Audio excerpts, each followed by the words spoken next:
How well do you really know your neighbors? That's the question that haunts so many quiet streets lined with neat lawns, where children ride bikes and porch lights flicker on at dusk. It's the question that comes up in hushed tones at vigils, at court hearings, in living rooms where families sit stunned before the nightly news. Sometimes, the quietest house on the street hides the darkest secrets, and sometimes the neighbor who waves politely, who offers to help with groceries, who invites you in for coffee, is living a double life, a killer hiding in plain sight. Let's take a walk down that street. Imagine the hush of a suburban cul-de-sac, the wind rustling leaves, the distant sound of a dog barking. The lights in the windows are warm and welcoming, but behind one of those doors is someone who kills without remorse. It's not the way we want to see the world. We want to believe we're good at reading people, that there are signs, that evil has a clear face. But history proves otherwise. For decades, entire communities have been blindsided by revelations so horrifying that they seem torn from fiction. One such man was John Wayne Gacy. To his neighbors in Norwood Park, Illinois, he was the friendly local businessman who threw parties where he dressed up as a clown. He entertained children, cracked jokes, made balloon animals. Parents felt safe letting their kids near him. He was active in community groups. To outsiders, he was a model citizen. But beneath the grease paint smile lay a monstrous secret. In the crawl space under his home, police eventually found the remains of 29 young men and boys. 4 others were discarded in nearby rivers. He lured them in with promises of work, or just the easy trust of a man who seemed safe. He raped, tortured, and killed them, then buried them beneath his floor. Neighbors complained of a foul smell, but Gacy had excuses. It was moisture.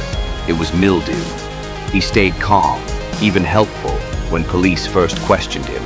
He thought he was too clever to get caught. And for a long time, he was. That's what made it so chilling. That's what still terrifies people. He wasn't some unkempt madman raving in the streets.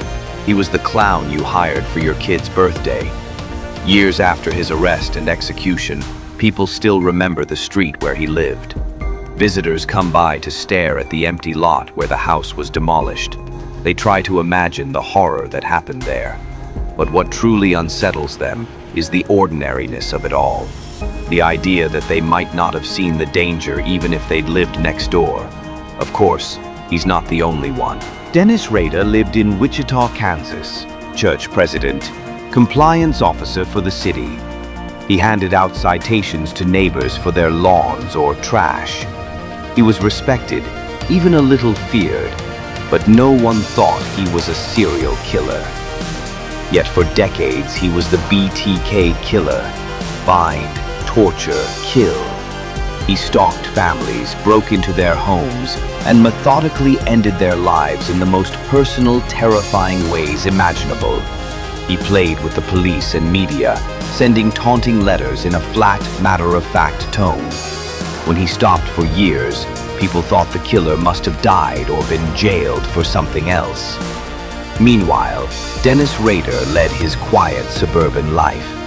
He went to church, raised kids, hosted barbecues. When he was finally arrested, neighbors and co-workers struggled to reconcile the polite, rule-following man with the monster in the news. He confessed calmly, described each murder with chilling detail. He even corrected the police when they got something wrong. There was no remorse in his voice, just the satisfaction of a man who wanted credit for his work. And then there's Dorothea Puente. She was the kindly grandmother figure running a boarding house in Sacramento. Her tenants were vulnerable, elderly, disabled, often with no family to check on them. She took their social security checks and made sure no one missed them by burying them in her garden.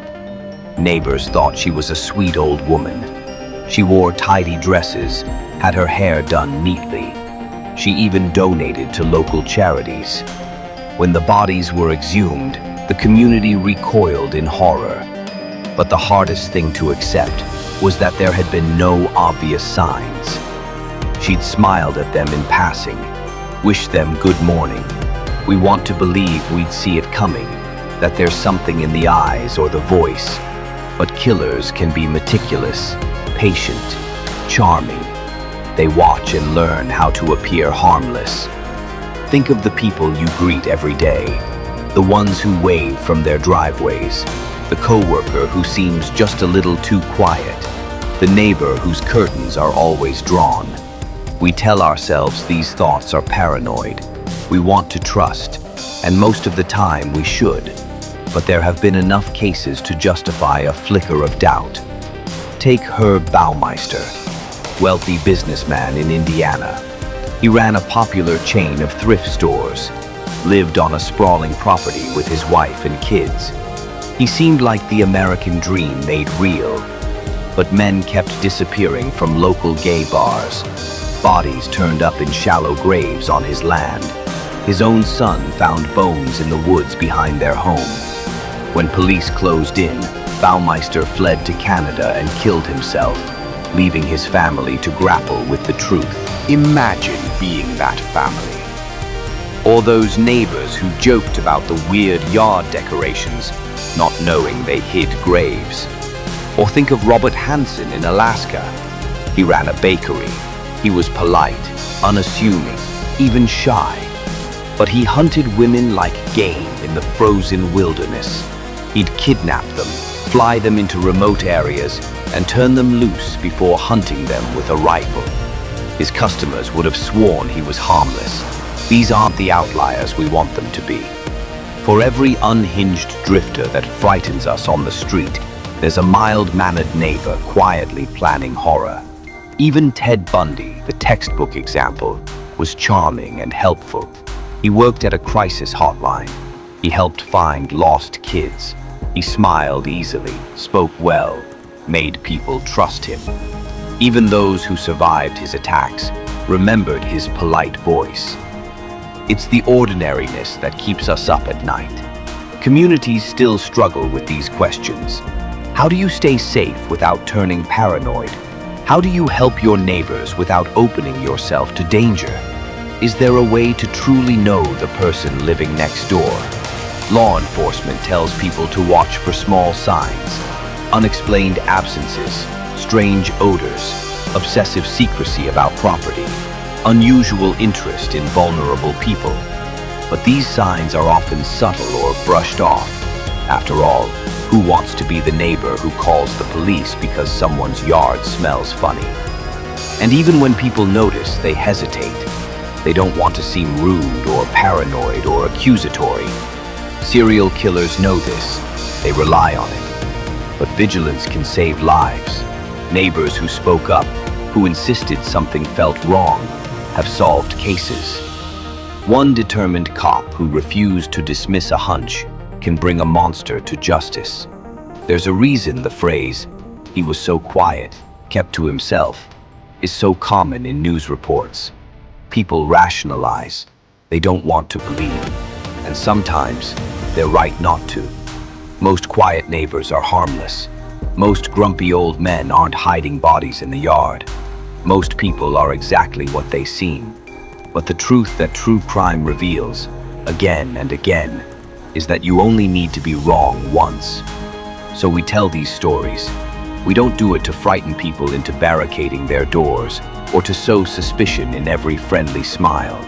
We do it to remember, to honor the victims who trusted when they shouldn't have had to remind ourselves that vigilance is a duty we owe our communities. Because the killer next door doesn't look like a monster. He might mow his lawn on Saturdays, chat about football, offer you a slice of cake. She might knit scarves for the church bazaar, watch your kids when you're late, invite you over for tea. And that knowledge lingers. It's why we double-check the locks at night, why we glance a little longer at the darkened window across the street, why we wonder. This is the uncomfortable truth about the world we live in. that behind some doors lies unimaginable horror, and that you might never know until it's too late. This is Shadows of Crime. Subscribe for more true crime stories that uncover the darkness behind the headlines. Let's keep the lights on together. Let's never stop asking the hard questions, even about the places and people we think we know best.